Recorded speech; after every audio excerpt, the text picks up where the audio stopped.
Hi, welcome back to No Filter, Just Life with Niecy, and I'm your host, Niecy, and we're on episode 4. Welcome to everybody, all the new viewers. I'm so excited that you decided to come join me and listen to my episode. I'm going to call it No Fairytale Start. And the reason why I'm going to start it that way is because I was a young mother. I got pregnant at 18 and I had my first child at 19.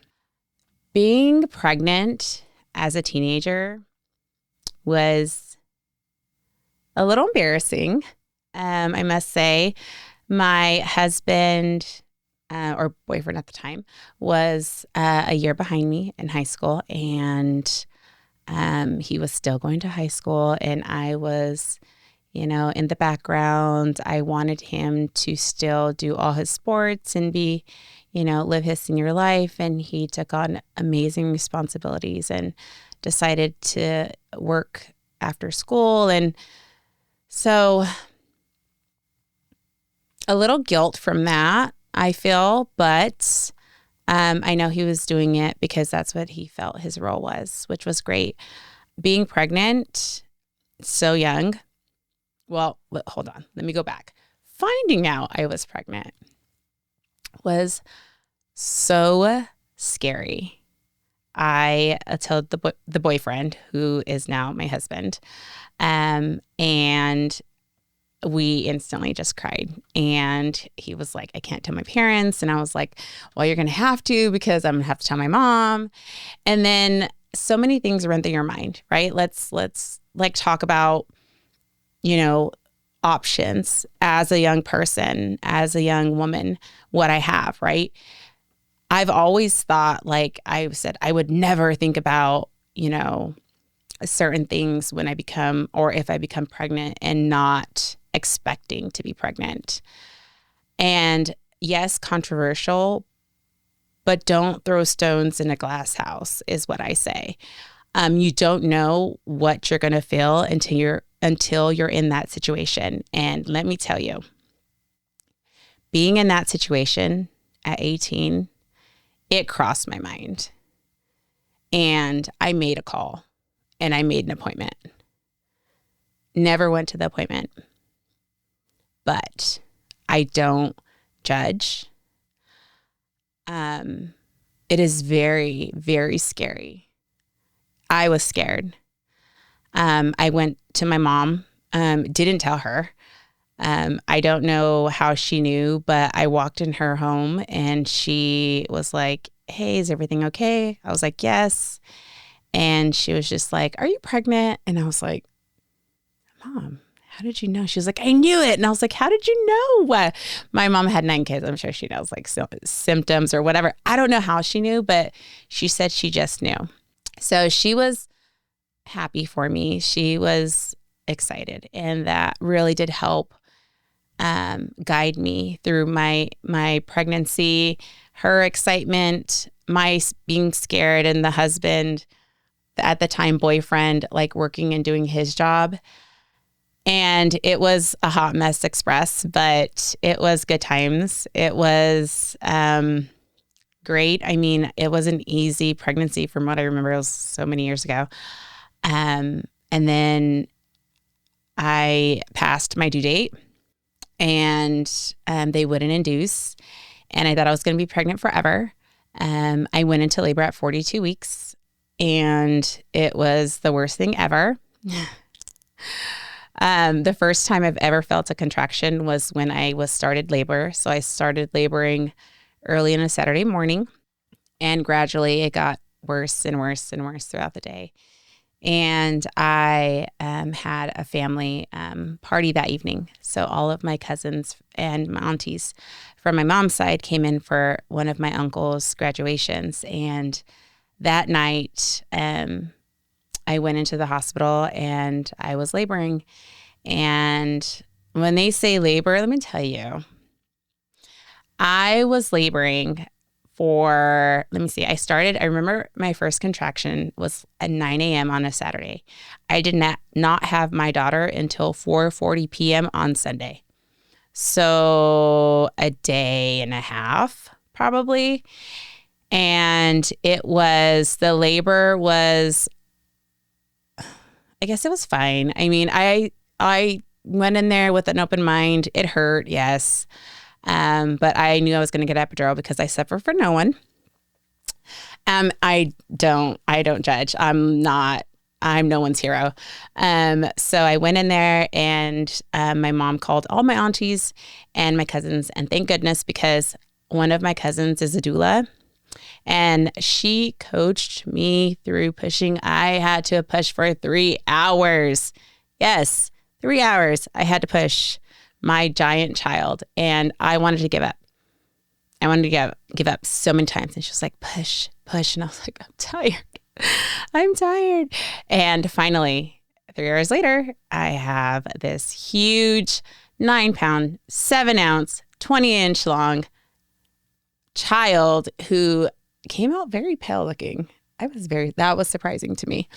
I thought she would have a little color to her, but she was not. She was so pale and she had jet black hair and she was so chunky. I was so amazed. But yes, it took me 3 hours to push her out. And I think that my doctor did me a disservice by letting me go 42 weeks. I don't think anybody should go that long. But I was a 10-pound, 2-ounce baby myself. So, I mean, I still beat her, but my mom's a rock star. But yes, it took me 3 hours and the labor was, I mean, I think I had like 13 people in my room too. So their memories, not mine. Hey, that's what I would say. But yeah, so I had her on a Sunday and then, what was funny was that, not funny. I guess it wasn't funny because, my husband had finals on Monday. So he was up with me and he had to stay in the hospital and then go. I remember him leaving in the morning to finals for high school. Terrible. But he passed. And he graduated and his daughter was in his arms during graduation. And then when she graduated, he held her in his arms again when she graduated from high school. It was kind of like him holding her and then him holding her when she graduated. So that was fun. But going back to handling a newborn at 18, now I had her at 19. I was clueless. Babies are hard. If it wasn't for my family, like my sisters were all teenagers, younger. My mom helped so much. Brain fog is real. I didn't know what day it was, what time it was, what I was doing, up from down, sideways. It was so crazy. I don't know how I made it through my family 100%. My husband worked. And then my mom and my husband, a boyfriend at the time, said that we needed to get married. Well, I'm not one to judge, and I say if you have a child with someone, it doesn't mean you have to be married. But my mom and my boyfriend at the time were very insistent, and we made an appointment, and we went to the courthouse, and we got married. And I'm not saying that I regret it, because I love my husband very much so now. But what I would say to anybody in that situation is that just because you have a child with someone doesn't mean you have to marry that person. Just be sure when you're ready to share that commitment and to take that oath of, spending your life with someone until death do you part, or until forever, or however your belief is. Being married at 19 with a newborn, having one car and my husband working was tough. We both didn't come from very good homes where we had great foundations for marriage. So that was very foreign to me and to him. We did the best we could. Our communication was terrible. Oh my gosh. No communication skills. None. Zero. So I just remember there was like a lot of disagreements. So those first 2 years were tough. We had to get to know each other, live with each other, be with each other 24 hours a day. I mean, just thinking back, it was very difficult. And I'm very proud, talking about it now, because I'm able to share my life experiences with my children now and letting them know what's very important when you're in a relationship. Communication is the number one for me, always and forever. Your partner or whoever you're with doesn't know what you're thinking. They don't know what you need unless you tell them. And I always tell my kids that. And had I known that, like when I got married, things probably would have been a little easier, but I was 19. So we were still children ourselves, and we were growing up together and taking care of a child. And then I got pregnant again at 21. And then we had our son, and we were parents of 2 children at 21. Yay, us. So, but I must say my son was easier. We knew the routine. Taking care of a toddler and an infant is no bueno. It's not something I would like to do again. Or I don't have to. I think that's why I have my kids so far apart now. But it was a lot of fun, and we taught each other a lot of things. And my children taught me how to be patient and how to be selfless and how to communicate and how to ensure that my message gets to them effectively, and just taught me how to be a nurturing person and responsible. I was responsible to keep these 2 little humans alive. That's a big responsibility that I did not sign up for, but I did because I knew what I was doing. But taking care of little people it's exciting sometimes, and sometimes not. But